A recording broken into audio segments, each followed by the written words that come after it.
కొడవటిగంటి కుటుంబరావు వ్రాసిన బకాసుర నవలిక. ఒక్కసారిగా ఊరంతా గుప్పుమన్నది. ఎవడో దారి కాసి నగరానికి వస్తున్న కుటుంబం మీద పడి ఒక స్త్రీని పిల్లవాణ్ణి చంపేశాడట. వాళ్ల వెంట ఉన్న మగవాడు తప్పించుకు పారిపోయాడన్నారు. ఆ నరహంతకుడు పిల్లవాణ్ణి అక్కడే పీక్కుతున్నాడట. మామూలుగా పౌరులెవరూ ఈ వార్తను శంకించలేదు. ఎక్కడ చూచినా ఈ విషయాన్ని గురించి చర్చలే. అబ్బో, వాడు తాడి ప్రమాణం మనిషట, వాడికి జానడేసి కోరలట, వాడి చేతిలో గద ఉన్నదని కొందరు, గద కాదు అది వేపమాను అని కొందరు అన్నారు. చైనులు, మా ముత్తాతగారి కాలంలో ఇట్లాగే తాడెత్తు రాక్షసుడు వచ్చి ఊళ్ల మీద పడి పీక్కుతున్నాడన్నారు. వీడు వాడే కాదు గదా కొంపదీసి. అయినా ఉండొచ్చు. నరమాంసం తినేవాళ్లకు చావు రాదు. బ్రహ్మరాక్షసుల్ని చూడరాదు. ఈ ఊరికేదో ఉపద్రవం వచ్చింది. కిందటేడు మహమ్మారి వచ్చి ఊరంతా చుట్టబెట్టిపోయిందా? ఇప్పుడు వీడు. ఈ పాపిష్టి ఊరు మనకొద్దే అని ఏనాడో అనంగా అన్నాను. ఆ మాయదారిది విందా? మీ ఆవిడ మాటేనా? పుట్టి పెరిగిన ఊరు కాదటయ్యా. అందులోనూ తల్లిదండ్రులకు ఒక్కతే కూతురు.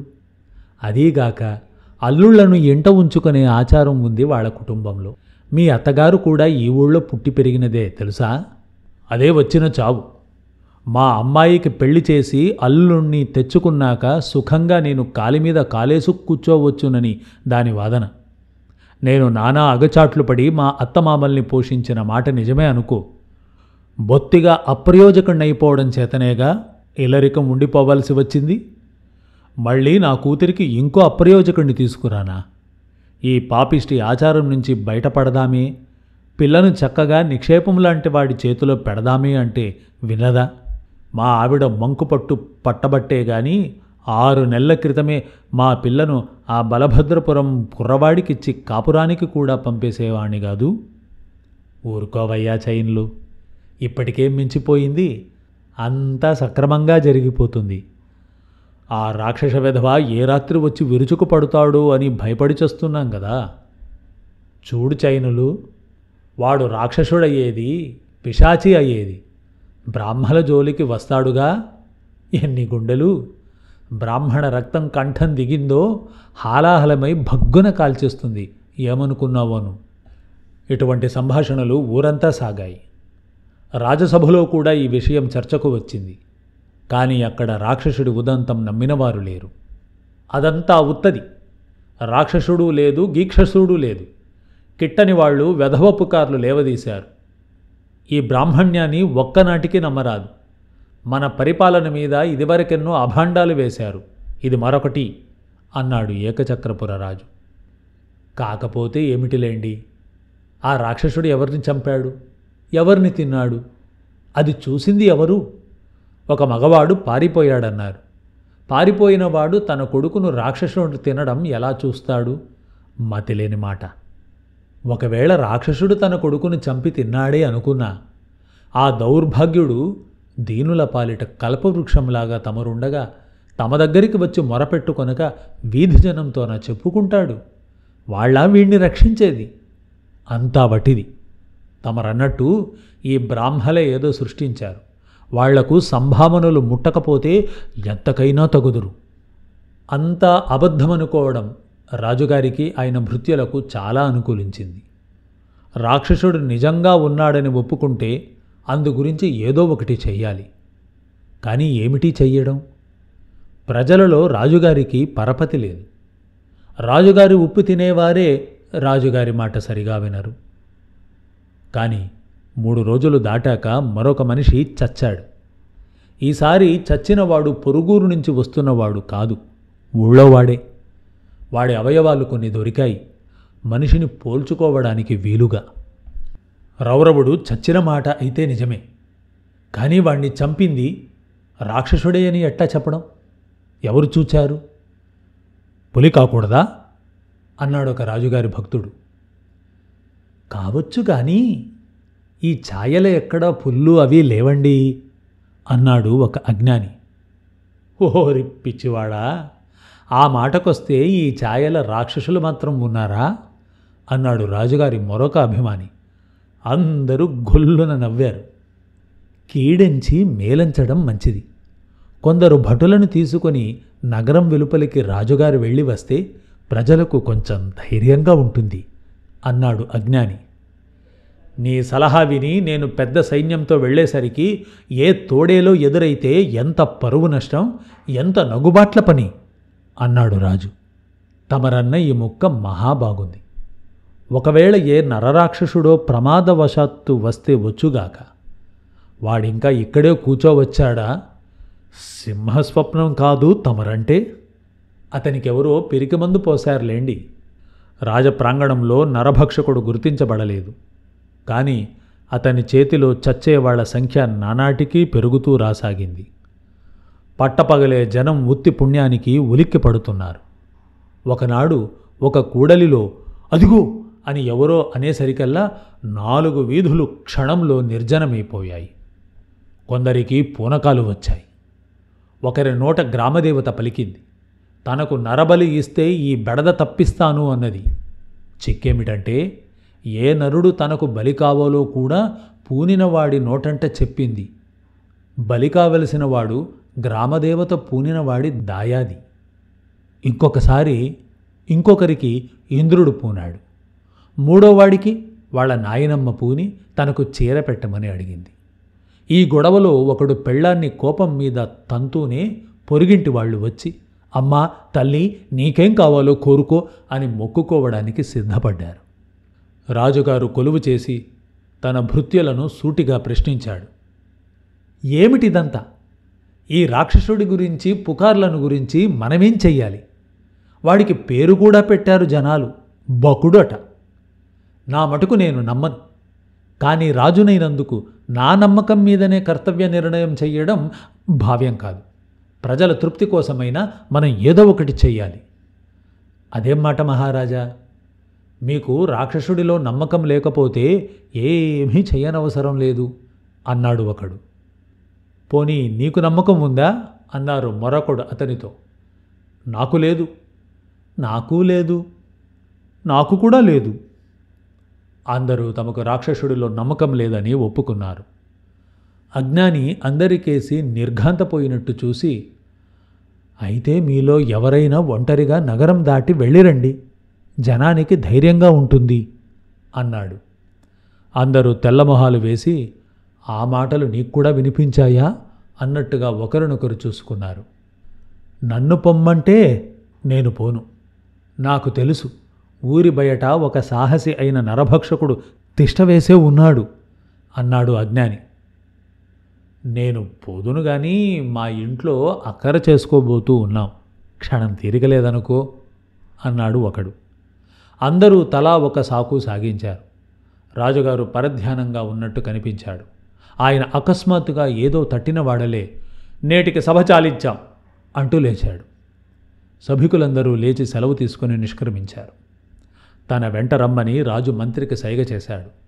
ఇద్దరూ రహస్య గృహంలోకి వెళ్లారు. రాజుగారు ప్రారంభించేదాకా మంత్రి ఏమీ అనలేదు.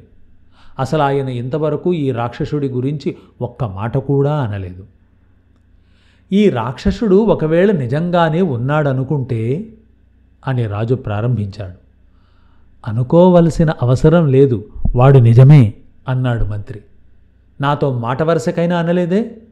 మహారాజా, నేను వార్తాహరుణ్ణి కాను, మంత్రిని. ఏదన్నా ఒక కొత్త పరిస్థితి ఏర్పడినప్పుడు దానివల్ల తమకు గల లాభ నష్టాలు గుణించి చెప్పడమే నా విధి. గుణించడం అయ్యిందా? అయ్యింది. మనం ఇప్పుడు ఏం చెయ్యాలి? చెయ్యవలసిన పని ఏమిటి? ఏమీ చెయ్యకుండా ఉండడమే. రాజుగారి కనుబొమ్మలు జుట్టును అందుకోబోయాయి. ఇప్పుడున్న పరిస్థితులు మనకు క్షేమకరం. ఈ రాక్షసుడు వచ్చాక మన పొరుగు రాజులు ఇద్దరూ మన మీద యుద్ధ ప్రయత్నాల్ని మానుకున్నారు. వాడు మన నగరానికి పెట్టని కోట. ప్రజల ఆందోళన మాటేమిటి? వాళ్లను ఆందోళన పడనివ్వండి. నిరుడు మహమ్మారి వచ్చినప్పుడు ఆందోళన పడలేదా? 5 ఏళ్ల క్రితం కాటకం వచ్చి ఎందరూ చచ్చారు కారు? జననష్టం గురించి మనం బెంగపడనవసరం లేదు. బాగా చెప్పావు మంత్రి. అయితే ప్రజలు తమ ప్రాణాల గురించి అంత ఉదాసీనంగా ఉండలేకపోయారు. బలభద్రుడనే సూతకులం వాడొకడు జనాన్ని పోగు చేసుకుని రాక్షసుడిపైన యుద్ధానికి ప్రయత్నాలు చేస్తున్నట్టు రాజుగారికి చారులు చెప్పారు. ఈ బలభద్రుడు ఒక రకం జ్ఞాని కూడాను. రాక్షసులను చంపడం సాధ్యమే అని అతని వాదం. దేవతల చేత రావణుడి వంటి మహాబలుణ్ణి 2 మనుషులు అనేక కోతులు కలిసి చంపేశాయి. ఈ రాక్షసుడు ఒకరిద్దరిపైన పడి చంపాడు గాని 10 మంది కలిసి వస్తే వారి ఛాయలకు రాలేడు. ఇది రుజువు చేయడానికి నేను, నాతో నమ్మకం ఉన్నవాళ్ళు కొంతమంది కలిసి ఈ సాయంకాలం ఊరి వెరపలకు వెళ్ళి 2 గడియల పాటు తిరిగి రాబోతున్నాం అన్నాడు బలభద్రుడు. అతను అన్నంత పని చేశాడు కూడా. బలభద్రుడు అతని శిష్యులు చీకటి పడే వేళ నగరంలోకి క్షేమంగా తిరిగి వచ్చే సమయానికి రాజభటులు వాడిని పట్టుకొని రాజుగారి ఎదుటికి తీసుకుపోయారు. నువ్వేనా జనాన్ని రాక్షసుడిపైకి యుద్ధానికి తీసుకుపోయే ప్రయత్నంలో ఉన్నది అని రాజు అడిగాడు. చిత్తం మహారాజా అన్నాడు బలభద్రుడు. నీవీ నగరానికి రాజువా? కాను మహారాజా, తమరుండగా. నిన్ను నేను నగర రక్షకుడిగా నియమించానా? లేదు మహారాజా. మరి నీకు జనాన్ని పోగు చేసే అధికారం ఎవరిచ్చారు? రాక్షసుడంటూ నిజంగా ఉన్నప్పటికీ వాడి సంగతి చూడవలసింది మేము, అవునా? ఈ భాగ్యానికి తమకు శ్రమదేనికి మహారాజా. మేము 10 మంది కర్రలు తీసుకొని పోతే వాడు మా కళ్ళపడకుండా దాక్కున్నాడు. మీకు వాడు కనిపించనూ కూడా లేదా? లేదు మహారాజా. లేనివాడు ఎలా కనపడతాడు? ఉన్నాడు మహారాజా. వాడిప్పటికీ 30 మందిని పొట్టనబెట్టుకున్నాడు. ఈ 30 మంది ఒక్కసారి వాణ్ణి ఎదిరించి కొట్టినట్టయితే పీడ వదిలిపోయి ఉండేది. రాజుగారు అకస్మాత్తుగా కళ్ళు నిప్పులు రాలుస్తూ, పాపి, నీ దొంగ వేషాలు చాలించు. నీవు జనరక్షకుడవనిపించుకొని జనాన్ని కూడగట్టుకుని రాజువు కావాలని చూస్తున్నావు. ఒక వంక జనాన్ని హడలు కొట్టడానికి రాక్షసుడున్నాడన్నావు. నీ ఎత్తు సగం పారింది. ఈ అమాయకులను వెంట వేసుకుని తిరిగి వచ్చావు. ఇలా 4 సార్లు తిరిగి ఏ అభాగ్యుణ్ణో చంపి, రాక్షసుణ్ణి చంపి ఏకచక్రపురాన్ని రాక్షసుడి బారి నుండి కాపాడాను అని మూఢులైన ప్రజలను సులువుగా నమ్మిస్తావు. మంత్రి, ఈ రాజద్రోహి తల తీయించండి. ఈ మిగిలిన వాళ్ళందరినీ కారాగృహంలోకి తోయించండి అన్నాడు రాజు. నగరమంతా రాజుగారి చాటింపు జరిగింది. దాని తాత్పర్యమేమిటంటే, నగరవాసులకు హెచ్చరిక. బకాసురుడనే మహాబలుడైన రాక్షసుడు ఏకచక్రపురవాసులకు అనూహ్యమైన ప్రమాదం కలిగించబోతున్నాడు. ఈ ప్రమాదంలో సహస్రాంశం కూడా ప్రజల అనుభవంలోకి ఇంకా రాలేదు. ప్రజలకు తండ్రుల లాంటి రాజుగారు, మంత్రిగారు సకాలంలో తీసుకున్న చర్యల ఫలితంగా ఇప్పటిదాకా ఈ ప్రమాదం అదుపులో ఉంటూ వచ్చింది. కానీ బలభద్రుడు లాంటి మూర్ఖులు ప్రజాక్షేమ కార్యకలాపాలకు విఘ్నం చెయ్యడమే కాక ఆ మహారాక్షసేశ్వరుడికి ఆగ్రహం తెప్పించి రెచ్చగొడుతున్నారు. ఇందుకు వాడు ఇదివరకే ఫలితం అనుభవించాడు. బకాసురేశ్వరుడు బలభద్రుణ్ణి, అతని అనుచరులను ఒక్క లిప్తలో చంపి తినేశాడు.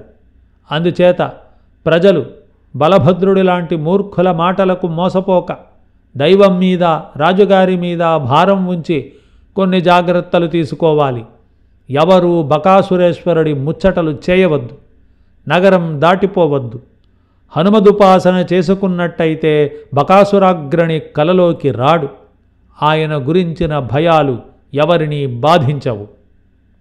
ఈ చాటింపు జనానికి చాలా ధైర్యాన్ని ఇచ్చింది. దీనికి తగ్గట్టు కొందరు మంత్రవేత్తలు, తాయెత్తులు, రక్షరేకులు తయారు చేసి జనానికి విక్రయించసాగారు. అవి కట్టుకున్న వారికి కొత్త ప్రాణం వచ్చినట్టయింది. చయనులు, అతని భార్య, 12 ఏళ్ల కొడుకు తలా ఒక తాయెత్తు కట్టుకున్నారు. మీరు నిష్కారణంగా భయపడ్డారు, కానీ రాక్షసుడి బెడద చూడండి, రాజుగారు ఎంత చక్కగా పరిష్కరించారో. ఇంకా నయం, మీ భయం కొద్దీ ఊరు విడిచి వెళ్ళాం కాం అన్నది చైనుల భార్య. ఈ ఊరు సరే, ఈ రాజు సరే. బలభద్రుణ్ణి రాజుగారు తలకొట్టించారని నేను విన్నాను. భద్రుడు, వాడి మనుషులు నగరంలోకి ప్రవేశించడం చూచినవాడు నాతో చెప్పాడు. వాళ్ళందరినీ రాక్షసుడు మింగాడని ఈ రాజు చాటింపు వేయిస్తాడు. అసలు ఈ రాజు మొన్నటిదాకా రాక్షసుడి మాటే నమ్మకపోయాట. ఈ సంగతి విన్నావు అన్నాడు చైనులు. రక్షరేకులు కట్టుకున్నాం, ఇక మనకేం భయం లేదు. ఇంకా ఆ మాట అన్నావు, బాగుంది. ఆంజనేయ స్తవం చదువుతా వినండి. చయనులు ఈసడింపుగా మాట్లాడితేనేం గాని రాక్షసుడి బెడద వదిలినట్టే కనబడింది. ఎక్కడా చావు కబుర్లు లేవు. అందులో ఆశ్చర్యపడవలసింది ఏమీ లేదు. ఎందుకంటే జనం నగరం విడిచి వెళ్లడమే మానేశారు. కానీ కారణం ఎవడికి కావాలి? రాక్షసుడి చేత చచ్చిన వాళ్ళు లేకపోవడమే ప్రజలకు కావలసింది. వాళ్ళు రాక్షసుణ్ణి మరిచిపోవడానికి అది చాలు. మరుపు వచ్చిన పీడ లేని పీడతో సమానం. ఈ సుఖమయ పరిస్థితి కలిగించిన కీర్తి రాజుగారికి, మంత్రికి దక్కింది. కానీ పాలకులకు, పాలితులకు షష్టాష్టకం ఉండి ఉండాలి. ప్రజల ఆందోళన తగ్గిన కొద్దీ రాజు, మంత్రుల ఆరాటం హెచ్చింది. మంత్రి, ఇట్లా ఎంతకాలం గడుస్తుంది? ఆ రాక్షసుడికి 4 రోజులుగా మనుషులందకుండా చేశాం. వాడు వచ్చి నగరం పైన పడితే ఏమిటి దారి అన్నాడు రాజు. అదే ఆలోచిస్తున్నాను మహారాజా అన్నాడు మంత్రి. ఏం తేల్చావని రాజు అడగలేదు, మంత్రి చెప్పలేదు. ఒకవేళ మంత్రి ఆలోచనలు ఒక పాకానికి రాకపోయి ఉంటే ఆ పని వనగూడే సంఘటన జరిగింది. ఒకనాటి అర్ధరాత్రి నగరద్వారాన్ని వెలుపల నుంచి ఎవరో నింపాదిగా తట్టారు. ద్వారరక్షకుడు ద్వారం తెరిచాడు. వాణ్ణి ఎవరో బయటకు లాగేశారు. వాణ్ణి మళ్ళీ ఎవరూ చూడలేదు. మిగిలిన భటులు రాత్రి జరిగిన సంఘటన తెల్లవారి మంత్రికి నివేదించారు. అయితే వాడక్కడే ఉన్నాడు అన్నాడు మంత్రి, లోపల అనుకోవలసిన మాటలని పైకి అనేస్తూ. ఆయనకు బకాసురుడి గురించి ఇంకో కొత్త విషయం తెలిసినట్టయింది. ఆ రాక్షసుడు తాడి ఎత్తు మనిషి అని, వాడికి గంగాళమంత నోరు, ఏనుగు దంతాలంతేసి కూరలు ఉంటాయని ఆయన ఎన్నడూ అనుకోలేదు. కానీ ఒక్క మనిషి దొరికితే వాడికి చాలునని ఆయనకిప్పుడే తెలిసి వచ్చింది.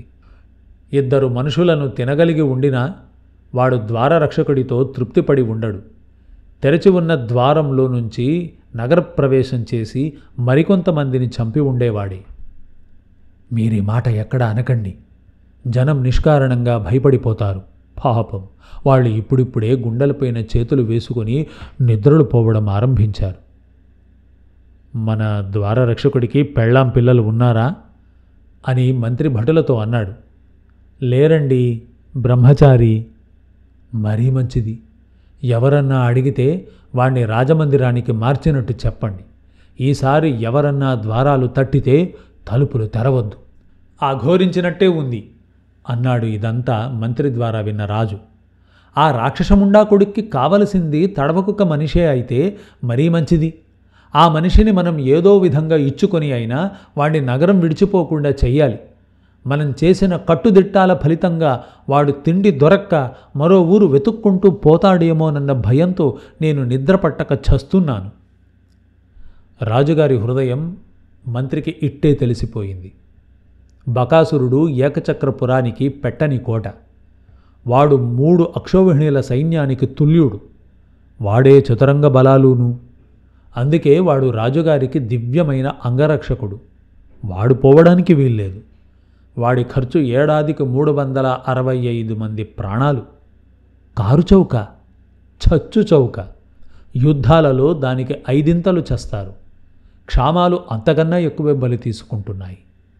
క్షామం వెనుక, మహమ్మారి వెనుక శత్రువులు వచ్చిపడి మరింత నష్టాలు చేసిపోతారు. వీడు అలా కాదు. వీడు పీడే అనుకున్నా ఇతర పీడలకు గొప్ప ప్రతిబంధకం. అదృష్టదేవత ఈ రాక్షసుడి రూపంలో వచ్చిందంటే అతిశయోక్తి కాదు. దేవర వారి మనోభావం గ్రహించారు. రాక్షసుడు వెళ్ళిపోవలసిన అవసరం లేదు. అందుకు తగిన ఏర్పాటు చేస్తాను. అది అంత సులువైన ఏర్పాటు కాదు. మనకు కొంతమంది పెద్దల అండ అవసరం. సాధ్యమైనంత త్వరలో అన్ని ఏర్పాట్లు చేసి తమ చేత బడి అని అనిపిస్తాను. 2 రోజులు వ్యవధిస్తే చాలు అన్నాడు మంత్రి. కావలిస్తే ఇంకో రోజు వ్యవధి తీసుకో. నాకల్లా పని సక్రమంగా జరగడం కావాలి. ఆ రాక్షసుడు వెళ్ళిపోకుండా చూడు. అంతే నేను కోరేది అన్నాడు రాజు. మంత్రిగారి ఇంట ఆ రాత్రి రహస్య సమావేశం జరిగింది. అందులో 5 మాత్రమే పాల్గొన్నారు. ఆ 5 నగర ప్రముఖులే. వారితో మంత్రి అంతా నిజం చెప్పలేదు, అంతా అబద్ధమూ చెప్పలేదు. ఈ బకాసురోత్తముణ్ణి గురించి మనం ఏదో ఒక నిర్ణయం చేయవలసిన సమయం ఆసనమైంది. చూశారు, ఆయన మనకు పక్కలో బల్లమై కూర్చున్నాడు. మన రాజుగారి సంగతి మీరు ఎరుగుదురు. రాక్షసేశ్వరుడికి సంబంధించిన వార్తలను మొదట్లో మనలాగే రాజుగారు నమ్మలేదనుకోండి. కానీ ఆ వార్తలు నిజమని ఒకసారి రూఢి అయినాక ఆయనకు ప్రజాక్షేమం తప్ప మరేదీ తలకెక్కడం లేదు. వారికి గల ప్రజాహిత చింత నేను మీకు వేరే చెప్పనవసరం లేదు. అందరూ తలలాడించారు. మంత్రుడు కోతలు కోస్తున్నాడు. ఎందుకు కోస్తున్నాడు అన్నది తెలిసేదాకా ఆయన మాట కాదనడం కేవలం నిరుపయోగం. మంత్రి ఒక్క నిట్టూర్పు విడిచి మళ్ళీ చెప్పుకుపోసాగాడు. ఆయన ప్రజాప్రేమ ఎంతదాకా వెళ్ళిందంటే కవచం తెమ్మని భటులని కేకేశారు. ఎందుకని అడిగాను. ఆ రాక్షసుడిపైకి యుద్ధానికి అన్నారు. తొందరపడవద్దండి అన్నాను. రాజుగారికి ఆత్మీయులైన మీ అందరి ఆలోచన తెలుసుకొని గాని ఏ నిర్ణయమూ చేయకూడదనుకున్నాను. మీకు తెలియందేముంది? నా పేరు కన్నా మీ పేర్లు ఆయనను త్వరగా మంత్రముగ్ధుని చేస్తాయి. మీపై ఆయనకు గల గురిలో నా మీద 100% ఉంటే నా భారం తగ్గును. మంత్రి మళ్ళీ నిట్టూర్చాడు. పెద్దలు తలలు ఆడించారు. మంత్రి ఆ అబద్ధాలన్నీ ఎందుకు ఆడుతున్నాడు అన్నది వాళ్ళు ఊహించలేకపోయారు. ఉన్న వాస్తవ పరిస్థితి దాచకుండా మనవి చేస్తా. ఆ రాక్షసుడు తలుచుకుంటే మన నగరాన్ని ఒక్క ఘడియలో శ్మశానంగా మార్చగలడు. అతడిని ఆపడం ఎవరి తరమూ కాదు, రాజుగారి తరం కూడా కాదు. ఆ మాట అంటే నా తల ఎగిరిపోతుంది. త్రాసుకు ఒకవైపు ఈ విషయం ఉందండి, ఇక రెండో వైపు ఉంచవలసిన విషయం మనవి చేస్తా. రాక్షసేశ్వరుడికి మన మీద ప్రత్యేకమైన పగ ఏమీ లేదు. భగవంతుడు సృష్టించిన ప్రతి ప్రాణి తనకు సహజమైన ఆహారాన్ని తిని బ్రతకాలి. శరీరమాద్యం ఖలు ధర్మ సాధనం. శక్తిమంతుడు మరింత ఘనంగా బతకాలి. పులులు లేళ్లను చంపి తింటాయి కానీ లేళ్ళు పులులను చంపి తినవు కదా. అలాంటి ప్రకృతి నియమాన్ని అనుసరించి రాక్షసేశ్వరులు మన నగరానికి విచ్చేశారు కానీ మన మీద శత్రుత్వంతో కాదు, రాజ్యకాంక్షతో కాదు. మన రాజ్యంపై కన్ను వేసిన పరిసర రాజులతో పోల్చితే రాక్షసేశ్వరులు దాదాపు మిత్రులనే చెప్పాలి. ఏమిటి, దాదాపు మిత్రులే. సాక్షాత్తు మిత్రులుగా చేసుకుంటే మనకెంత ఉపకారమో ఆలోచించండి. యుద్ధాలు వచ్చినప్పుడు మనకెంత నష్టం కలుగుతున్నది. గడిచిన 10 ఏళ్లలో మీరందరూ ఎంతెంత ద్రవ్యం త్యాగం చేశారు కాదు. మంత్రి ఆగి అందరినీ కలయజూశాడు. వారు ఈసారి బొమ్మల్లాగా నిశ్చలంగా ఉండిపోయారు. అసలు విషయం బయటపడబోతున్నది. ఇది మంచికో చెడుకో ఆ మంత్రికే తెలియాలి, దైవానికి తెలియాలి.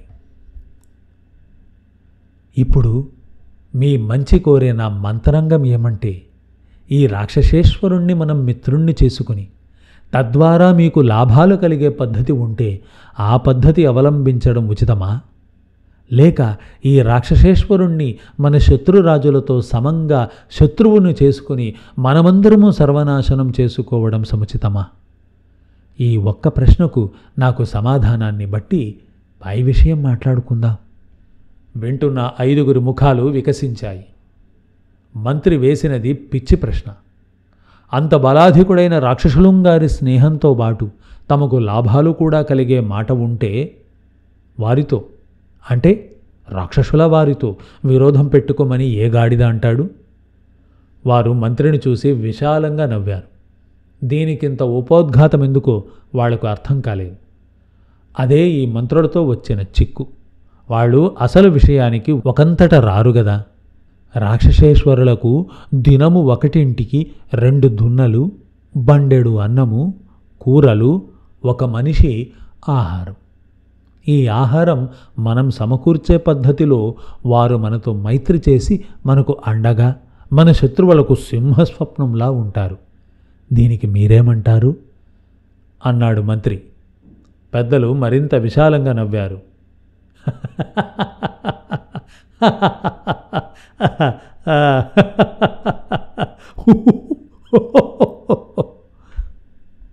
మన నగరానికి ఇదొక పెద్ద వ్యయమని అనిపించుకోదు. రోజు ఎన్ని బళ్ళ ఆహారం వ్యర్థమైపోతోందో కదా.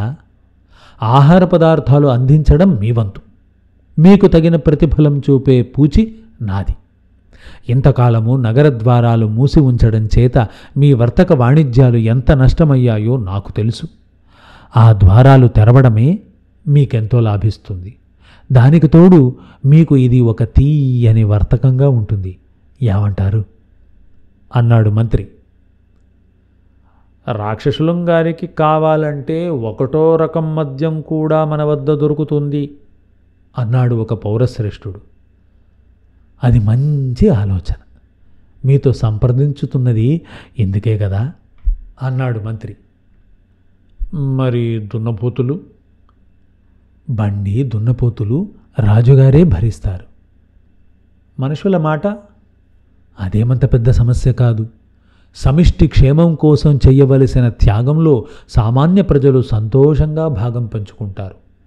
ఇంటికి ఒకరోజు ఒకరి వంతు వచ్చేటట్టు ఏర్పాటు చేద్దాం అన్నాడు మంత్రి. ప్రతి ఇంటికినా? అవును. ఈ విషయంలో మనం పక్షపాతం వహించరాదు. సంపన్నులు తమ ఇంటి వంతు వచ్చినప్పుడు తమ బానిసలలో ఒకరిని పంపవచ్చు, లేదా మనుషులను కొని పంపవచ్చు. ఒక ఇంటికి వంతు వచ్చిందంటే తిరిగి 3 ఏళ్ల వరకు కదా మళ్ళీ వంతు వచ్చేది. 3-4 ఏళ్లకొకమారు ప్రతి ఇంట చావు ఉంటూ ఉన్నదాయే. నా మాట నమ్మండి, ఈ ఏర్పాటుకు ఒక్కరూ కూడా అభ్యంతరం చెప్పరు. మనం చేస్తున్న ఈ ఏర్పాటంతా నగర క్షేమము ప్రజాక్షేమము కోరే అయినప్పుడు ప్రజలు మటుకు ఎలా అభ్యంతరం చెబుతారు? రాక్షసేశ్వరులతో విరోధం పెట్టుకోవడం సర్వనాశనకరమైన పని అని మనం వారికి తెలియజెప్పుతాం కదా. 5గురిలోనూ ఆనంద బాష్పాలు నిలిచాయి. ఏకచక్రపురం పెళ్లి ఇళ్లల్లే మహాసందడిగా ఉంది. రాక్షసుడి గారి కోసం పెద్ద పాకశాల కడుతున్నారు. ఆ పాకశాలలో రోజుకొక పుట్టెడు ధాన్యం వండి రాక్షసుడి గారికి పంపించాలి. కొత్తగా నియమితులైన ఉద్యోగులు ఇంటింటికి తిరిగి ధాన్య సేకరణ చేస్తున్నారు. వంట, వార్పు, శాకం, పాకం దివ్యతమంగా ఉండాలని, అలక్ష్యం చేస్తే గట్టి శిక్ష పడుతుందని వంటవాళ్లు హెచ్చరింపబడ్డారు. ఈ కొత్త పరిస్థితిని అనుకూలంగా చేసుకునే అవకాశాలున్న వారందరికీ మార్గాలు అన్వేషించడంతో సరిపోయింది. వంట దివ్యంగా ఉండాలి అనడంలో అర్థం లేకపోలేదు. పెద్దవాళ్ల ఇళ్లకు ఇక్కడి నుంచే భోజనాలు వెళ్ళేవి. ధాన్యం వసూళ్ల వాళ్ల ఇళ్లల్లో ధాన్యం కొరత లేకుండా పోయింది. అగ్రపంచకం వారు తీసిన లాభాలకు అంతే లేదు. కొలువు కూటంలో రాజుగారు ఇంకా రాక్షసుణ్ణి గురించి విచారమే వెలిబుచ్చుతున్నారు. ఇదంతా మనకు నిజంగా తలవంపులే. 7 తరాలుగా ఈ నగరం ఇటువంటి అవమానం పొంది ఎరుగదు. కానీ గత్యంతరం లేదు. నగరమంతా అరాచకమై పీనుగు పెంటలైపోయే కన్నా రోజుకు ఒక్క మనిషి మాత్రమే బలి కావడం 1,00,000 రెట్లు వాంఛనీయం అన్నాడు రాజుగారు. మహారాజా, అలా అనకండి. వంగదేశంలో ఒక నగరానికి మహాకాళి గ్రామదేవత. అక్కడ ఆ దేవికి రోజు నరబలి ఇస్తారు. ఆ మహాతల్లి ఆ గ్రామానికి ఏ ఆపద రాకుండా కాస్తున్నది. రాక్షసుల వారు మనలను కాపాడాలే గాని రోజుకొక్క మనిషిని బలి ఇవ్వడం ఏమంత పెద్ద త్యాగం కాదు అన్నారొకరు. మనవెర్రి గాని చంపేదెవరు, చచ్చేదెవరు? అంతా మాయ. ఇదిన్నీగాక లోకహితార్థం ప్రాణత్యాగం చేసిన వారికి ఉత్తమ లోకాలు కలుగుతవి. అందుకు ఎలాంటి సందేహమూ లేదు అన్నాడు మరొక వేదాంతి. అకస్మాత్తుగా అజ్ఞాని కళ్ళు మెరిశాయి. అతగాడు ఎవరి మాటలు చెవిన వేసుకోకుండా ఏదో ఆలోచిస్తూ ఉన్నాడు. మహారాజా అని అతడు ఒక్క గావు కేక పెట్టాడు. అందరూ అతడికేసి ఆశ్చర్యంగా చూశారు. విషం, విషం! మనం ఆ రాక్షసాధముడికి పంపే కుంభంలో విషం పెట్టేద్దాం, పీడ విరగడైపోతుంది అన్నాడు అజ్ఞాని. అప్పుడే రాక్షసుడు విషం తిని చచ్చినంత ఆనందం వాడి మొహాన కనిపించింది. మిగతా అందరి మొహాల్లో ఆశ్చర్యం తాండవమాడింది. ఏకంగా ప్రాణహత్యే అన్నాడు వేదాంతి ముక్కు మీద వేలేసుకొని. అంత మహాశక్తి సంపన్నులైన రాక్షసుల వారిని మనం ఎలాగైనా మనకు అనుకూలంగా ఉపయోగించుకోవాలి కానీ చేజేతులా నిర్మూలించుకుంటామా? చట్టంత రాక్షసుడు పోతే మళ్ళీ వస్తాడా? నష్టపడిపోము అన్నారు మరొకరు. అయినా అజ్ఞాని తన ధోరణిని వదలలేదు. రాక్షసుడు పూర్తిగా నిరుపయోగమని నేను అనను. చచ్చాక వాణ్ణి కాల్చి బూడిద చేసి అందరి దొడ్లోనూ చెల్లుకుందాం. రాక్షసి శాఖాలు కాస్తాయి. వాటిని తింటూ మనం కొంత తృప్తి అయినా పడవచ్చు. ఈ మాటతో సభ గగ్గోలు లేచిపోయింది. నలుగురు మాట్లాడారు. ఒకరి మాటలు ఒకరికి వినిపించకుండా పోయింది. మంత్రిగారు అందరినీ దారికి తెచ్చి ఇలా అన్నాడు. ఆగండి, శాంతం శాంతం. రాక్షసేశ్వరుణ్ణి మాయోపాయం చేత మట్టుబెట్టవచ్చునన్న ఆలోచన నాకు మొట్టమొదట కలిగిన ఆలోచన. కానీ అందువల్ల కలిగే ప్రమాదాలు మరింత తీవ్రంగా ఉండవచ్చునన్న భయంతో ఆ ఆలోచన కట్టిపెట్టాను. ఏమిటండి మహామంత్రి గారు ఆ ప్రమాదాలు అన్నాడు అజ్ఞాని. ఏమిటండి మహామంత్రి గారు ఆ ప్రమాదాలు అన్నాడు అజ్ఞాని కొంచెం వెటకారంగానే. ఒకటి, ఈ రాక్షసుల వారు స్వయంభువు కాదు కనుక ఆయనకు బంధుమిత్రాదులు ఉంటారు. వారు దండుగా వచ్చి మన నగరంపై పడి భస్మీపటలం చేస్తారు అన్నాడు మంత్రి. అమ్మయ్యో, ఇంకేమైనా ఉందా అన్నాడు వేదాంతి. రెండు, రాక్షసులు కూడా దేవతల వలనే అమానుష శరీరులు. వారు విషాన్ని జీర్ణించుకోవచ్చు, హరాయించుకోవచ్చు అని వేదాంతి తర్జుమా చేశాడు. మనం తన నిర్మూలనానికై విషప్రయోగం చేసినట్టు రాక్షసేశ్వరుడికి తెలిసాక ఏం జరిగేదో తలుచుకుంటేనే నా కాళ్ళు వణుకుతున్నాయని నేను దాపరికం లేకుండా చెబుతున్నాను. నా కాళ్ళు అప్పుడే వణుకుతున్నాయి అన్నాడు వేదాంతి. ఆ రాక్షసుణ్ణి నిర్మూలించడానికి నేను ఇంకా చాలా ఉపాయాలు చెప్పగలను. విషం చేత చావక మన మీద పగబెట్టి నగరంలోకి వచ్చే మాట ఉంటే నగరం 4 మూలలా నింపిపెట్టేద్దాం. వాడలా చావడండి, వాడలా చావడండి. అంత సులువుగా చచ్చేవాడు 1000 ఏళ్ళు బతుకుతాడా అన్నాడు వేదాంతి. బకాసురుడి వయస్సు 1000 ఏళ్ళు అన్నది రుజువు కాకపోయినా రుజువైన సత్యంలాగానే జనాలలో ప్రచారమవుతూ ఉంది. అయినా అజ్ఞాని వదల్లేదు. వాడేం బ్రహ్మ పదార్థమండి, విషానికి చావడంటారు, నిప్పుకు కాలడంటారు. మార్కండేయుల వారిలాగా చిరంజీవా? పెద్దల పట్ల ఏకవచన ప్రయోగం కూడదు. రాక్షసుల వారిని గురించి తూష్ణీభావంతో మాట్లాడడానికి వారికన్నా మనం ఎందులో అధికులమని అంటూ ఒక సభికుడు మొహం చీల్చుకున్నాడు. మంత్రిగారే మళ్ళీ చర్చకు అడ్డొచ్చారు. ఈ విషయం కొంచెం ఆలకించండి. నేను రాక్షసేశ్వరుణ్ణి సమర్థించడానికి చెప్పడం కాదు. మన నగరంలో రోజుకు 4 పుడుతున్నారు, 2 చచ్చిపోతున్నారు. ఒకసారి క్షామము, ఒకసారి మహమ్మారి వచ్చి ఎంతో జనాభా పోయాక కూడా మన నగరంలో మా తండ్రి గాలి కాలంలో ఉన్నంతమంది ఉన్నారు. రోజుకు 1 మనిషి చనిపోయినందువల్ల మన జనాభా కొంచెం అదుపులో ఉంటుంది, కానీ జననష్టం ఉండదు. పొరుగుళ్ళ వారు వచ్చిపడి జనాభా పెరిగిందండి. ఈ ఊళ్ళో ఇల్లరికపు టానవాయితీ గల ఇళ్ళు 100కి పైగా ఉన్నాయి. అదీగాక నగరం పచ్చపచ్చగా ఉండడం చూసి 50 యామడ నుంచి కూడా జనం వచ్చి ఇక్కడ స్థిరపడ్డారు అని అజ్ఞాని మంత్రిగారికి జ్ఞాపకం చేశాడు. నిజం నిజం. అందుకు కూడా ఆ రాక్షసేశ్వరుడు ఉండడం నగరానికి మంచిది. ఈ 5-6 మాసాల కాలంలో నగరంలోకి శత్రువు అనేవాడు ఒక్కడు రాలేదు కదా అన్నాడు మంత్రి తాపీగా. అక్కడితో సభ ముగిసింది. సభికులంతా వెళ్ళిపోయాక రాజు, మంత్రి రహస్య మంతనాలు ఆడారు. వారు చర్చించిన విషయం చాలా ముఖ్యమైన విషయం. రాక్షసుణ్ణి నగరం విడిచిపోకుండా ఉంచడానికి అవసరమైన ఏర్పాట్లన్నీ జరిగాయి. కానీ ఆ రాక్షసుడితో రాజుగారు ఒక సంధి నిర్ణయానికి ఇంకా రావడం జరగలేదు. అది సులభసాధ్యం కాదు కూడా. ఎందుకంటే అధికారి అయిన వాడెప్పుడూ ఇంతవరకు రాక్షసుణ్ణి అంత దూరాన చూడనైనా చూడలేదు. అతడితో మాట్లాడి మన నగరం విడిచిపోనని, మనం పంపే ఆహారంతో తృప్తి పడతానని, నగరం మీద పడి ఎవరిని చంపనని, ద్వారాలు తెరిచిన నగరంలోకి రానని ప్రమాణం చేయించుకోవాలి అన్నాడు రాజు. ఎవరం వాడి ఎదుటపడి ఈ మాట అడుగుతాం? అదీ కాక రాక్షసుడు అన్నమాట మీదనే ఉంటాడని ఏమిటి నమ్మకం? మాట తప్పితే వాణ్ణి మనం ఏం చెయ్యగలం అన్నాడు మంత్రి. రహస్య సంభాషణలతో మంత్రి కానీ రాజు కానీ రాక్షసుడి పట్ల అంత గౌరవ మర్యాదలు ప్రకటించేవారు కారు. కానీ జనసామాన్యం మాత్రం ఆ రాక్షసుడిని రాక్షసుడు గారు అని సంబోధించాలి అంటారు. అయితే ఈ చేసిన ఏర్పాట్లన్నీ వృధాయేనా? మరి ఇదంతా ఎందుకు చేయించావు అన్నాడు రాజు. ఆలోచించకుండా నేనేది చెయ్యలేదు మహారాజా. నా ఆలోచన ఏమిటంటే, మనం ఈ రాక్షసుణ్ణి మచ్చిక చేయాలి. నా చిన్నతనంలో మా ఇంట ఒక పిల్లి కూన ఉండేది. దానికి మొదట పాలు, తరువాత మీగడ, పెరుగు, చిన్న చిన్న చేపలు పెట్టి పెంచాం.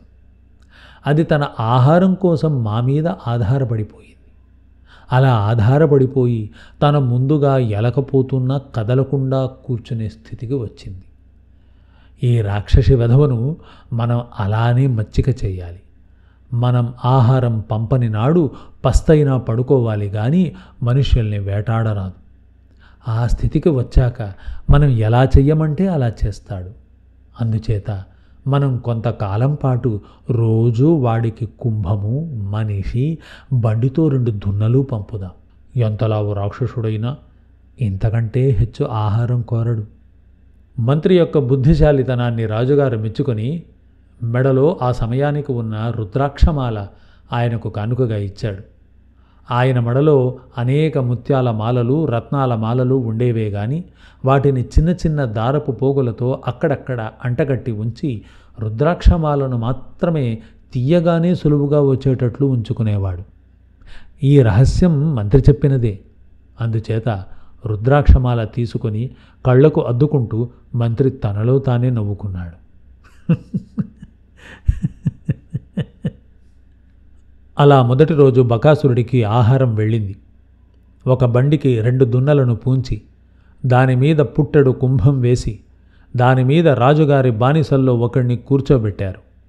అంతకుముందే పూలతోనూ గంధంతోనూ అలంకరించి బ్రాహ్మణులు మంత్రోక్తంగా వాణ్ణి వాడి ఇష్టదైవానికి నైవేద్యం పెట్టేశారు. పోరా, ఇక నీకు జన్మలేదు. నీ దేవి నిన్ను స్వీకరించింది. రాక్షసేశ్వరుడు తినేది నీ కట్టెను మాత్రమే అని ధైర్యం చెప్పారు. దేవేంద్రుడు, 30 కోట్ల దేవతలు, రంభా, ఊర్వశ్యాది అచ్చరకన్నలు వాడి కోసం ఎదురు చూస్తున్నారని నమ్మబలికారు. అంతా విని వాడు, అక్కడ నాకు మా అమ్మ కనిపిస్తుందా అని ఆత్రంగా అడిగాడు. ఆ ప్రశ్నకు సమాధానం రాలేదు. సరిగా నడి మధ్యాహ్నం వేళ బండి నగరద్వారం దాటి ఒక అరకోసు దూరం వెళ్ళి అక్కడ ఒక మర్రి చెట్టు కింద ఆగింది. బండివాడు మర్రి చెట్టు ఎక్కాడు. లోగడ రాక్షసుడి చేతిలో చచ్చిన వాళ్లంతా ఈ ప్రాంతంలోనే మధ్యాహ్నం వేళ చచ్చారు.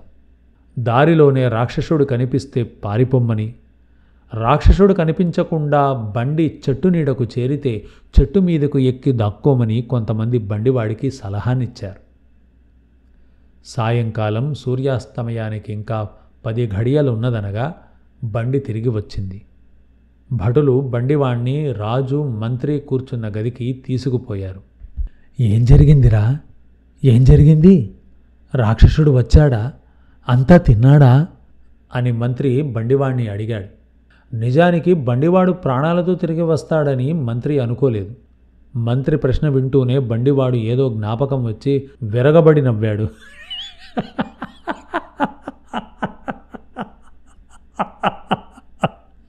ఏమ్రా నవ్వుతున్నావు? ఆ రాక్షసుడు అంటూ వాడు మరింత నవ్వాడు. నువ్వు చూసావా వాణ్ణి? చూస్తేనిగా, ముసలిడొక్కు, నాకంటే 2 గుప్పిట్లుంటాడులేండి. ఆడిని చూసి నాకు భయమే అయ్యేలా. ఓసి కర్ర తీసుకొని 4 ఏట్లేస్తే పారిపోతాడనుకున్నా. చెప్పొద్దు. ఆడు మనిషిని చంపి తిని వెళ్ళిపోయేదాకా ఉండి కుంభం అక్కడే వదిలేసి బండి తోలుకొచ్చేసా. ఆడు కుంభం ముట్టనేలా. మనిషిని చంపడానికి ఆడికి చాలాసేపు పట్టిందంటే నువ్వు వెళ్ళి అవతలుండు అన్నాడు మంత్రి. బండివాడు అవతలికి వెళ్ళాక రాజు మంత్రి మొహాలు చూసుకున్నారు. ఎవర్రా అక్కడ అని మంత్రి పిలిచాడు. భటుడు ఒకడు వచ్చాడు. మన మంగళవారిని పిలిచి బండివాడి నాలుక రహస్యంగా తీసేయమన్నానని చెప్పు, లేకపోతే పాపం వాడు బతుకడు అన్నాడు మంత్రి. ఏకచక్ర పురవాసులు బకాసురుడికి అలవాటు పడిపోయారు. వారికి తమ జీవితం సహజంగానే కనబడింది. పగటివేళ అందరూ అస్తమానం సూర్యుడిని స్మరించరు. కానీ ఆకాశంలో సూర్యుడున్న సంగతి వారికి అనుక్షణము తెలిసే ఉంటుంది. బకాసురుడు అంతే. వాడు నగరం వెలుపల ఎక్కడో ఉంటాడు. రోజూ వాడికి బండి మీద కుంభంతో పాటు ఒక ఆడదో మగవాడో చిన్నపిల్లనో పిల్లవాడో పోతూ ఉంటారు. వీధిలో ఆ బండి ఎదురైతే జనం దానికేసి చూడరు. కళ్ళు మరల్చుకొని తమ దారిని తాము పోతారు. బకాసురుడి అలవాటు కనీసం రాజభటులకు తెలుసు. సూర్యాస్తమయం వేళకు వాడు ఆ చెట్టు ఛాయల ఉండడు. బండిలో కుంభమంతా ఇంచుమించు అలాగే ఉండిపోతుంది. రాజభటులు దానిని ఆరగించేస్తారు. మూగ బండివాడు ముందే ఆరంభిస్తాడు. వాడికిప్పుడు బకాసురుడి భయం ఏమీ లేదు. వాడు వచ్చే వేళకు చెట్టు ఎక్కడు, దూరంగా పోతాడు అంతే. బకాసురుడు వాడికేసి చూడడు. వాడికి బలిమనిషి మెడలో ఉండే పూలదండ మాత్రమే ఒక గుర్తు. బకాసురుని చూడని వాళ్ళు ఊహించుకున్న దానికి బండివాడు నిత్యము చూసేదానికి సంబంధం లేదు. ఒక్కో రోజు ఆ నరభక్షకుడు చావు దెబ్బలు తిని ప్రాణం మీద రోసిన కుక్కల్లే కనబడేవాడు. ఒక్కొక్కప్పుడు వాడి కళ్ళు పొరలు కమ్మినట్టుండేవి. మొహం ఎప్పుడూ ముడతలు పడి విచారగ్రస్తంగానే ఉండేది. బకాసురుడు తన కోసం తిండిగా వచ్చిన మనుషులను తినకుండా వదిలిన సమయాలు కూడా ఉన్నాయి. చావు రాసి ఉండనప్పుడు చంపడం బకాసురుల వల్ల మాత్రం అవుతుందటండి అనేవాడు వేదాంతి. బకాసురులు అనేది బహువచనం కాదు, గౌరవవాచకం మాత్రమే. మంత్రిని మంత్రులు అని, తండ్రిని తండ్రులు అని, మామను మామలు అని, పొరబాటున నోరు జారి భర్తని భర్తలు అని కూడా అనడం ఈ వేదాంతికి అలవాటే. ఒకే ఒక్కసారి బకాసురుడు తన బలిమనిషిని చంపాక తనకు తినే కోరిక లేనట్టు తెలుసుకుని కళేబరాన్ని అవతలకు పారేశాడు. అప్పుడు మాత్రం బండివాడికి పట్టరాని ఆగ్రహం వచ్చింది. వాడు బండి ఓసికర్రను తీసి బకాసురుడి కణత అదిరేటట్టు గిరవాటేశాడు. బకాసురుడు బెదురుచూపులు చూస్తూ ఉడాయించేశాడు. అది అంతటితో పోలేదు. మరునాడు బండి తోలుకొని పోవడానికి నిరాకరించి కోపంతో అని చేయి బకాసురుడుండే వైపు ఊపాడు. అయినా మంత్రిగారు వాణ్ణి భటుల చేత తన్నించి బండి మీద కూర్చోబెట్టాడు. వాడి కళ్ళ వెంట నీరు కారుతూ ఉంటే అది దెబ్బలకనే అనుకున్నాడు గాని తన చేత దెబ్బతిరి పారిపోయిన వాడు నిండు ప్రాణాన్ని తీసేయడమే వాడికి బాధను కలిగించింది. అయితేనే బకాసురుణ్ణి భయపెట్టేవాడై ఉండి కూడా వాణ్ణి చూసి అడలిపోయే మంత్రి వగైరాలకు తాను లొంగవలసి వచ్చింది. వైపరీత్యం. రోజూ బకాసురుడి కారణంగా ఏదో ఎంట రోదనలు వినిపించేవి. ఈ మాట పూర్తిగా నిజం కాదు. ధనికులు తమ ఇళ్ల వంతు వచ్చినప్పుడు డబ్బు పోసి మనుషులను కొని బకాసురుడికి ఆహారంగా పంపేవారు. పేదవాళ్లు గట్టిగా ఏడవడానికి నోచుకోలేదు. అందుచేత తమ ఇంటిపై గద్ద వాలగానే ఏడ్చేవాళ్ళు. బ్రాహ్మణ రక్తం గొంతు దిగితే బకాసురుడు భస్మీపటలం అవుతాడన్నది వట్టి అబద్ధమని రుజువైపోయింది. బ్రాహ్మణుల వంతు వచ్చినప్పుడు వాడు బ్రాహ్మణులను కూడా నిరాక్షేపంగా తిన్నాడు. వాడి ఆరోగ్యానికి ఏమీ భంగం రాలేదు. అన్నిటికన్నా వింత ఏమిటంటే నగర ద్వారాలు తెరిచి చాలా కాలమైనప్పటికీ ఏ తెల్లవారుజామునో బయలుదేరి నగరం విడిచిపోతే బకాసురుడి పీడ తప్పుతుందన్న ఆలోచన బహుకొద్ది మందికే వచ్చింది. అలాంటి వాళ్ళు ఊరు విడిచి వెళ్ళిపోయారు. కొందరు ఈ ఉపాయం తెలిసి కూడా చావు ఎక్కడికి పోయినా తప్పదు, ఈ బకాసురుడు నిమిత్తమాత్రుడు అన్న వైఖరి అవలంబించారు. మరేమిటో నున్ను ఈ ఊరి వాళ్ళందరూ ఏ జన్మలోనో ఈ బకాసురులను చిత్రవధ చేసి ఉంటారు. అప్పుడేమో వీరు పగదీర్చుకుంటున్నారు అన్నాడు వేదాంతి. నిజం చెప్పాలంటే వేదాంతికి రాక్షసుడు బాగా దొరికాడు. వాడు ఆయన మనోనేత్రం తెరిచి మనసును శరవేగంతో పరిగెత్తించాడు. సృష్టి స్థితి లయాల రహస్యమంతా ఆయనకిప్పుడు కరతలామలకమైనట్టు భావన కలిగింది.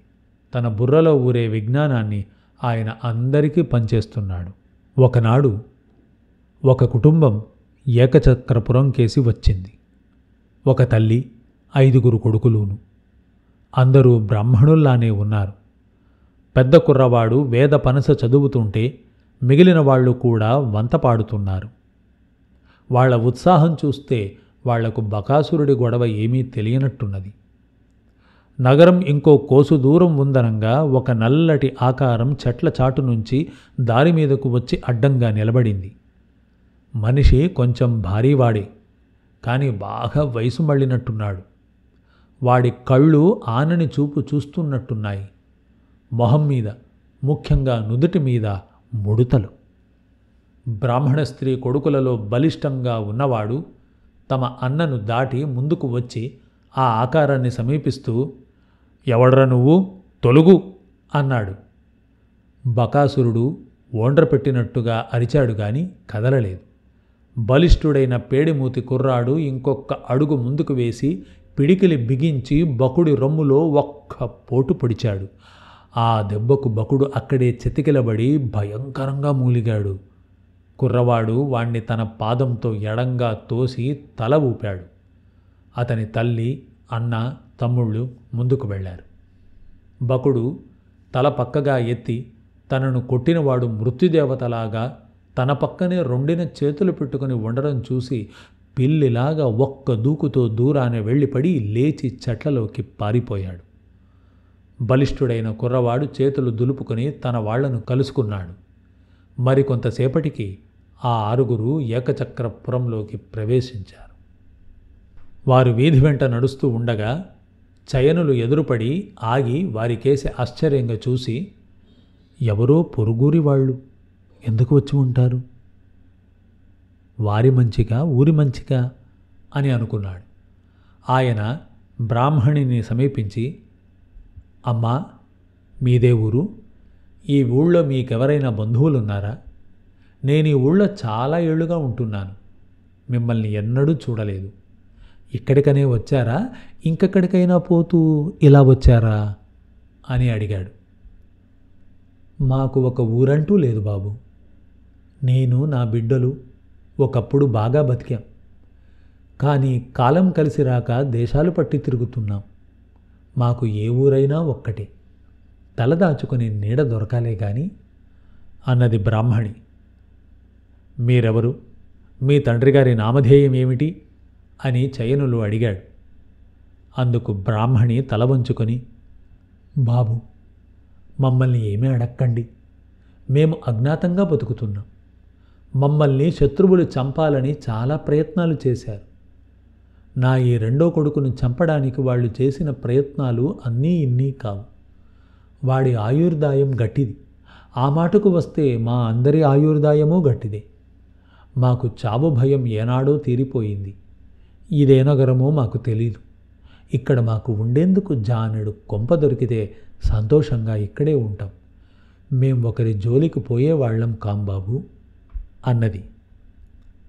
"వేరే ఎక్కడికో పోవడం ఎందుకమ్మా? మా ఇంటికే పోదాం రండి. ఈ ఊరి పేరు ఏకచక్ర నగరం" అన్నాడు చైనులు. "చాలా కృతజ్ఞులం అన్నగారు." చైనులు ఆ కుటుంబాన్ని ఇంటికి తీసుకుపోయి అందులో ఒక భాగం వారికి ఇచ్చేశాడు.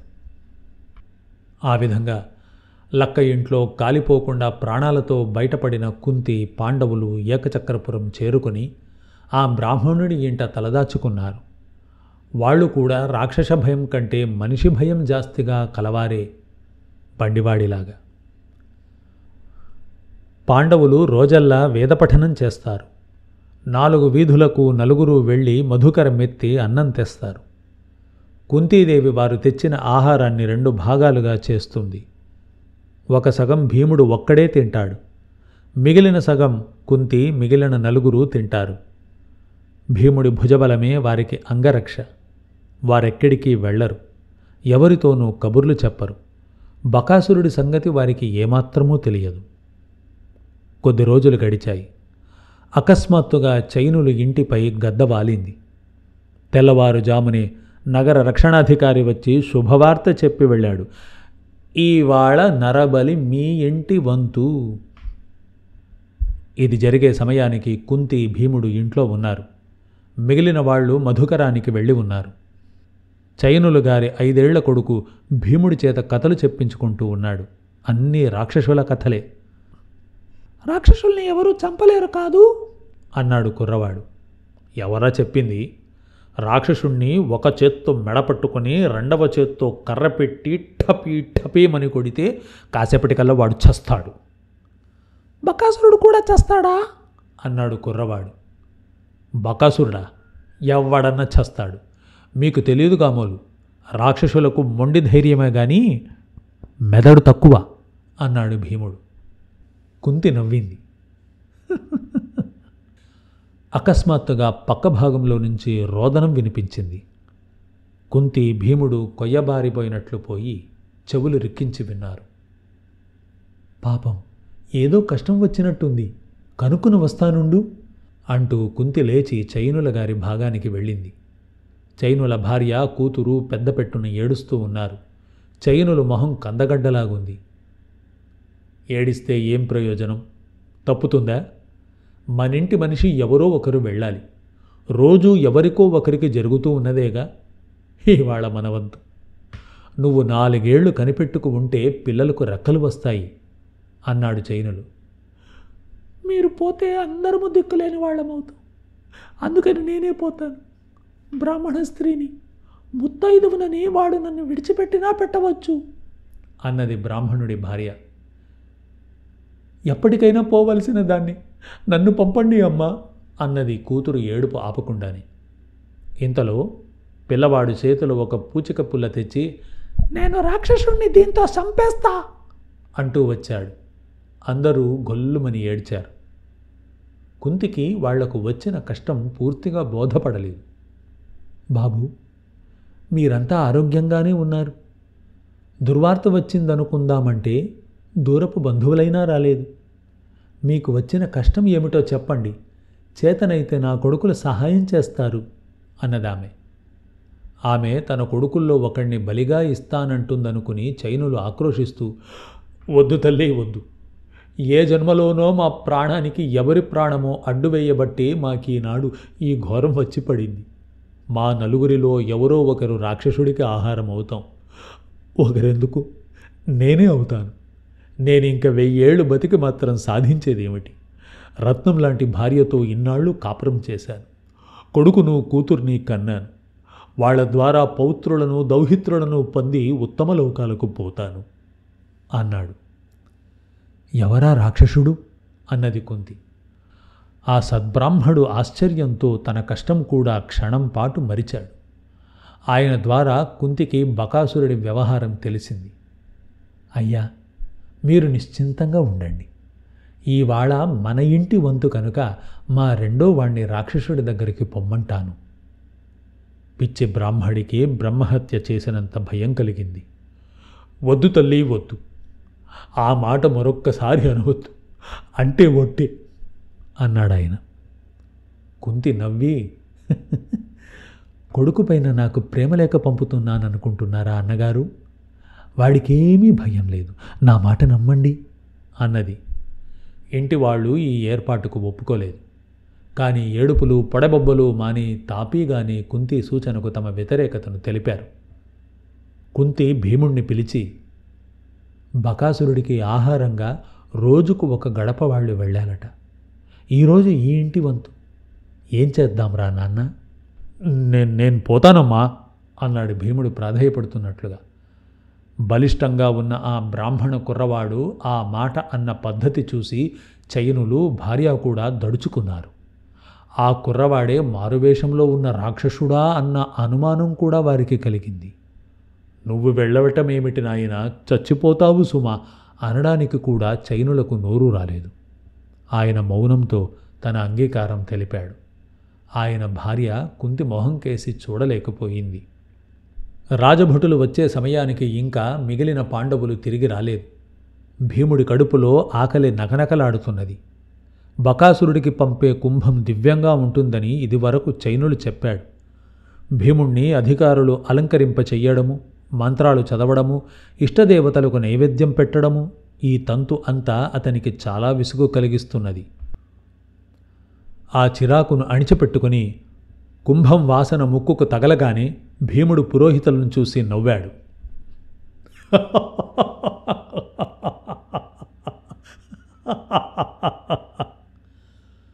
పాపం పిచ్చివాడు, రానున్న సంగతి తెలియక పెళ్లికి పంపుతున్నామనుకుంటున్నాడు అని వాళ్లలో వాళ్ళు అనుకుంటున్నారు. భీముడు బండి ఎక్కుతూనే బండి మీద ఆహారం తినడం ప్రారంభించాడు. రాజోచితమైన భోజనం, సందేహమే లేదు. రోజూ యాయవారపు తిండి తినడం చాలా బాధగా ఉన్నది. రోజూ ఇటువంటి భోజనం తింటే ఎంత బాగుంటుంది. కానీ రోజుకొక బకాసురుడు ఎక్కడి నుంచి వస్తాడు? అంతలోనే ఇంకొక ఆలోచన వచ్చింది. తాను ఆ రాక్షసుడి పీడ వదలగొట్టితే రాజుగారు తనకు తన వాళ్లకు రోజూ మృష్టాన్నాలు పెట్టి దక్షిణ కూడా ఇస్తాడు. అప్పుడు మీరెవరని అడిగితే చిక్కే. అన్నయ్య, అర్జునుడు ఏమంటారో తెలుసుకోవాలి, పైగా అమ్మ ఒప్పుకోవాలి. భీముడు ఇలాగ ఆలోచిస్తూ ఉంటే బండి దున్నలు తలలు ఊపుకుంటూ బండిని మెల్లగా లాక్కుపోతున్నాయి. బండివాడికి ఈ అబ్బాయి నచ్చాడు. సామాన్యంగా తాను చేరవేసేవాళ్లు బెదిరో కొయ్యబారో విలవిలా కొట్టుకుంటూనో ఉంటారు. ఈ అబ్బాయి మంచి ఉత్సాహం మీద ఉండడమే కాక కుంభమంతా ఆరగించేస్తూ ఉన్నాడు. ఇతగాణ్ణి మెచ్చుకునేటందుకు 1000 నాలుకలు లేకపోతే పోయే. ఉన్న ఒక్క నాలుక కూడా తెగ్గోసిరి గదా పిరికిముండావాళ్ళు. తాను తినగా ఇంకా మిగిలిపోతుందనిపించగానే భీముడు బండివాడి సహాయం కోరాడు. దున్నలకు దారి తెలుసు. పగ్గపు తాళ్లు వదిలేసి బండివాడు కూడా బండిపైనెక్కి తినడం ప్రారంభించాడు. వాడికి రాజభటుల మాట జ్ఞాపకం వచ్చి నవ్వు వచ్చింది. వేధవలు, ఇక వాళ్ల నోట మట్టే.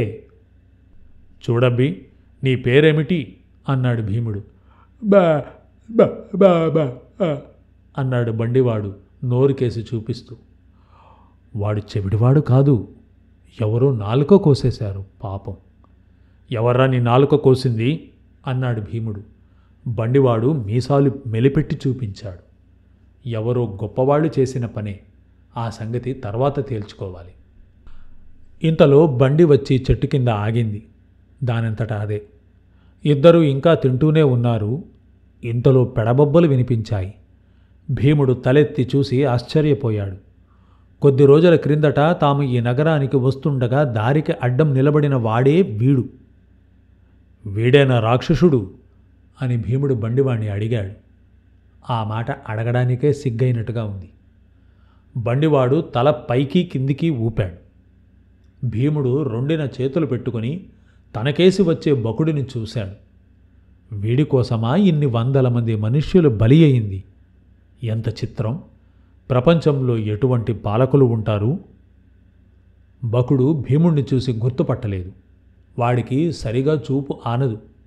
వాడి కళ్ళు దీనంగా ఉండడానికి అదే కారణం. వెనక కుంతిని పాండవులను చూసి అడ్డగించడంతో కూడా వాడు ప్రకటించింది ఒక రకమైన కుక్కబుద్ధినే. తాను ఈ ప్రాంతాలకు వచ్చిన తరువాత నగరంలోకి మనుషులు బయట నుంచి రావడం చూడలేదు. కొత్త మనిషిని, కొత్త పరిస్థితులను చూసి ఇంటి కుక్క ఆందోళన పడినట్టు బకుడు ఆ ఆగంతకులను చూసి తికమకపడి అడ్డు తగిలాడు. వారి రాక వల్ల తనకేమి నష్టమో అని వాడి బుర్రలో ఒక అస్పష్టమైన ఆలోచన మెల్లిగా కదిలింది. ఆ వచ్చిన వారిలో ఒకడు తనను గుండెల్లో పొడిచిన మాట కూడా వాడి మట్టి బుర్రలో అస్పష్టంగా మెదులుతూ ఉన్నది. వాడు మళ్ళీ నగరం దాటి వస్తూ ఉండడం కనిపిస్తే వీడు కాలి సత్తువ కొద్దీ పరుగెత్తి ఉండేవాడే.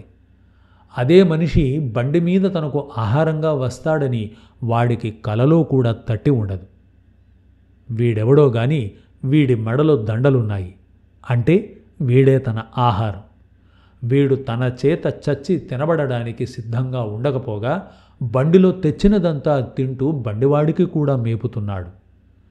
హోయ్ అని పెద్ద పెడబొబ్బ పెడుతూ బకుడు బండిని సమీపించాడు. వాణ్ణి దగ్గరిదాకా రానిచ్చి భీముడు వాడి భుజాల మీదికి ఎగిరి దూకాడు. ఆ దూకుడుకు బకుడు కూలిపోయాడు. వాడి వేళ్లు భీముణ్ణి పట్టుకోవడానికి తహతహలాడడం బండివాడికి కనిపించింది. ఆ విరిగినవి బకుడు ఎదురు రొమ్ము ఎముకలు. బకుడు చేసిన ఆర్తనాదానికి బండివాడు చెవులు మూసుకున్నాడు. అది అకస్మాత్తుగా అణగారిపోయింది. భీముడు వాడి ముఖం మీద పాదం పెట్టి తొక్కుతున్నాడు. ఆ తరువాత బండివాడు చూచింది బకుడి శవమే. భీముడు తలెత్తి పైకి చూచి, వీడు నిజంగా రాక్షసుడా అని అడిగాడు. బండివాడు భీముడిలో సందేహం మిగల్చకుండా తల పైకి కిందికి అవునని ఆడించాడు. అయితే తిరిగిపోదాం పదా అంటూ భీముడు బండిలోకి ఎక్కాడు. రాజుగారు కొలువుతీరి ఉన్నారు. ఎవరో పొరుగురి ఆడకూతురు తనకు తానై తన కొడుకును బకాసురుల వారికి ఆహారంగా పంపడం సభికులందరికీ విడ్డూరంగా ఉంది. ఎవరో కాదండి, మన చైనుల ఇంటి భాగంలో ఉంటున్నవారే. ఆ తల్లి కొడుకును పొమ్మనటమేమిటి, ఆ కొడుకు పోవడమేమిటి, పెళ్లి కొడుకుల ముసిముసి నవ్వులు నవ్వుతున్నాడండి, నేను కళ్ళారా చూశానుగా అన్నారొకరు. పోనిస్తురు, వెర్రిబాగుల తల్లి వెర్రిబాగుల కొడుకులు అయి ఉంటారు. వెర్రిబాగుల వాళ్ళు కాకపోతే పొద్దస్తమానం వేద పనస చదువుతారటండి, ఒకటే వేద ఘోష. ఏ సత్రయాగానికన్నా వెళ్ళి ఈ ఘోష పెడితే 12 ఏళ్ల పాటు నిక్షేపంగా గడిచిపోను కదా, మధుకరమెత్తి పుట్టపోసుకుంటున్నారు వెర్రివాళ్ళు కాకపోతే అన్నాడు మరొకడు. అలా అనకండి, ఆపత్ సమయంలో ఒకరిని కాపాడడానికి గాను దేహాలని అర్పణం చేసే వారికి ఉత్తమ లోకాలుంటాయని పెద్దలు చెబుతారు. శిబి చక్రవర్తి చూడండి. ఆ యొక్క వేదాంతి గారి వైజ్ఞానిక ప్రసంగం పూర్తి కాక మునిపే దూరాన తప్పెటలు, బాకాలు, కలకలము వినబడ్డాయి. అందరూ ఆలకిస్తూ ఉండగానే భటురొకడు పరిగెత్తుకుంటూ వచ్చి, అయిపోయింది అన్నాడు రొప్పుతూ. ఏమైపోయిందో తెలుసుకోవడానికి రాజుగారికి చాలా కాలం పట్టింది. భటుడు సరిగా మాట్లాడే పరిస్థితిలో లేడు. వాడికి చాలా వరకు మతిలో ఉన్నట్టు లేదు. బకాసురుడు చచ్చాడని, వాడికి ఆహారంగా ఆ రోజు వెళ్ళిన కుర్రవాడే ఒంటరిగా బకాసురుణ్ణి చంపాడని వినేసరికి రాజుగారికే మతిపోయినంత పని అయ్యింది. ఒక్క కుర్రాడి చేత చచ్చే రాక్షసుడి కోసం ఎంతమంది ప్రాణాలు బలి చేశామండి అన్నాడు అజ్ఞాని తనలో తానే మాట్లాడుకుంటున్నట్టుగా. రాక్షసుడిలో ఏమున్నదండి, వాడు నిమిత్తమాత్రుడు. నేను నెత్తి నూరు కొట్టుకుని అదే చెబుతున్నాను. మనం పౌరులకు మరణం రాసిపెట్టి ఉన్నది. వాడు చచ్చాడు, వాడి పని ముగిసింది, వెళ్ళిపోయాడు అంటున్నాడు వేదాంతి విధి విలాసాన్ని అరటిపండు ఒలిచినట్లు చూపిస్తూ. సభ చాలించాం అన్నాడు రాజు. అందరూ చప్పున లేచి వెళ్ళిపోయారు. వాళ్లకు అక్కడ ఉండాలని ఏమాత్రమూ లేదు. వీధిలో పరమానందంగా ఉన్నది. నగర ప్రజలంతా వీధిలోనే ఉన్నారు. బకాసురుణ్ణి చంపిన కుర్రవాణ్ణి జనాలు ఊరేగిస్తూ ఉన్నారు. స్త్రీలు అతడికి హారతి ఇస్తున్నారు, పూలు చల్లుతున్నారు. చాలామంది వృద్ధులు ఆనంద బాష్పాలు కారుస్తూ ఉన్నారు. పిల్లలు గెంతుతున్నారు. ఏమయ్యో విన్నావా, అంత రాక్షసుణ్ణి తొక్కి చంపాట. కాళ్లకు కొంచెం రక్తమయ్యింది, చేతులకు మట్టి అంటలేదు తెలుసా. ఇతను మనిషి అనుకుంటున్నావా, ఒటిది ఎవరో గంధర్వుడు. మామూలుగా మనుషులకు అంతలావు రాక్షసుణ్ణి చంపడం ఇంత కర్రపుల్లకు కూడా లేకుండా సాధ్యమా? ఈ అబ్బాయి ఎవరు, వీళ్ళదే దేశం ఎవరికీ తెలియదే చిత్రం. అద్భుతం లేండి, రాక్షసుణ్ణి ఈ చిన్నవాడు చంపుతాడని అతడి తల్లికి ముందే తెలుసునట. మీ వెర్రి కానీ అది రూఢి చేసుకోకుండా ఎంత ఇదైన తల్లి అనండిగాక అలా చావడానికి పంపుతుందండి ఏమిటో గాని. అబ్బే ఎందుకన్ని మాటలు. మన నగరానికి పట్టిన పీడ వదిలిపోయింది. ఇక మనం కాలి మీద కాలేసుకొని నిద్రపోవచ్చు అని ఊరిలో జనాలు రకరకాలుగా మాట్లాడుకోసాగారు. చైనుల కుటుంబ మనస్థితి వర్ణనాతీతం. తమ ఇంటిలో ఉండే బ్రాహ్మణి కుమారుడు బకాసురుణ్ణి చంపాడన్న వార్త వినగానే ఆ దంపతులిద్దరూ కుంతి కాళ్ల మీద పడ్డారు. అమ్మా, మా తప్పులు మన్నించు. నీవు ఏ దిక్పాలకుల తల్లివో పార్వతీదేవివో తెలియక నిన్ను మామూలు మనిషిగా చూశాం. అపచారం తల్లి, అపచారం. మీరంతా దేవతలు, సందేహం లేదు అని గిలగిలా కొట్టుకుంటున్నారు. లేదు అన్నగారు, మేము మీ మంటి మనుషులమే. మీరు మమ్మల్ని మామూలు మనుషులుగానే చూడాలి. నా కొడుకులు ప్రజ్ఞావంతులు, శక్తిమంతులు, అంతకన్నా మరేమీ లేదు అన్నది కుంతి. ఆ రాత్రి చైనుల ఇల్లు సంకీర్తనతో మారుమోగింది. నగరంలో ఎవరికీ నిద్రలు లేవు. తీర్థప్రజగా జనం వచ్చి భీముణ్ణి చూసిపోతూ ఉన్నారు.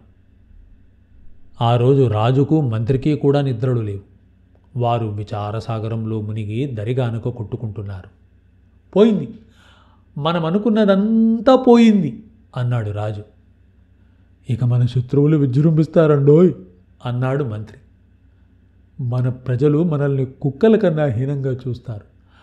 అంతలావు రాక్షసుడు కుర్రకుంక చేతుల్లో కుక్క కన్నా అన్యాయంగా చేస్తాడని ఎలా అనుకుంటాను చెప్పండి. వీడెవడో శనిగాడులాగా దాపురించాడు మనకి. రాక్షసుడి కోసం మనం ఇన్ని ఏర్పాట్లు ఎందుకు చేశామా అని అందరూ ఆశ్చర్యపడతారు కదూ. ఇలా జరుగుతుందని తెలిస్తే నేనే ఓ 10 మందిని వెంటబట్టుకుపోయి ఆ రాక్షసుడిని చంపి ఉండేవాణ్ణి కదా. అవును, రాక్షసుణ్ణి చంపారన్న ప్రతిష్ట కూడా మీకు దక్కేది. ఇక ఈ నగరంలో నేను తలెత్తుకుని తిరగలేను, నువ్వు తలెత్తుకు తిరగలేవు, మనం తలెత్తుకు తిరగలేం. ఇప్పటికైనా నిజాన్ని అబద్ధం చేసేటందుకు ఏదైనా ఉపాయం ఉందా మంత్రి?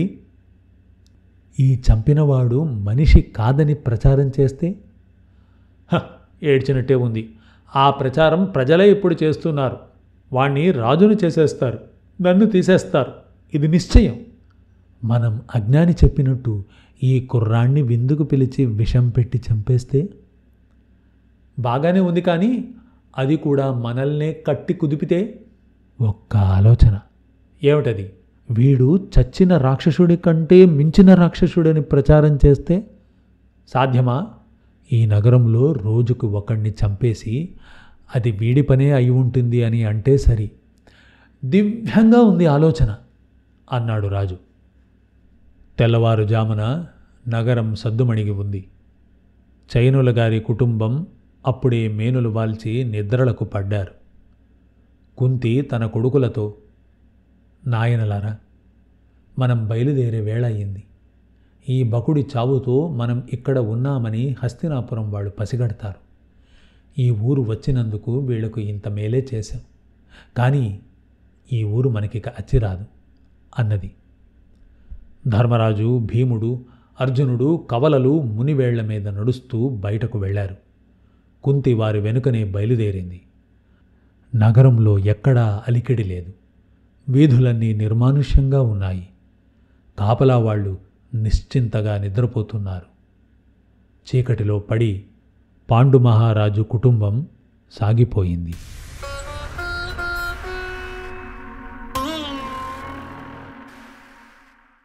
ఈ నవలిక ఆంధ్రప్రభ సచిత్ర వారపత్రిక 25/10/1961 నుండి 22/11/1961 వరకు 5 సంచికల్లోనూ, ఆ తర్వాత విశాలాంధ్ర వారి కొకు సంపుటి 6లోనూ ముద్రించబడింది. ఈ నవలికను ప్రజాసాహితీ 2009 నవంబరు నెలలో ప్రజాసాహితీ వారు తెచ్చిన కొడవటిగంటి శతజయంతి సంచిక నుండి తీసుకోవడం జరిగింది.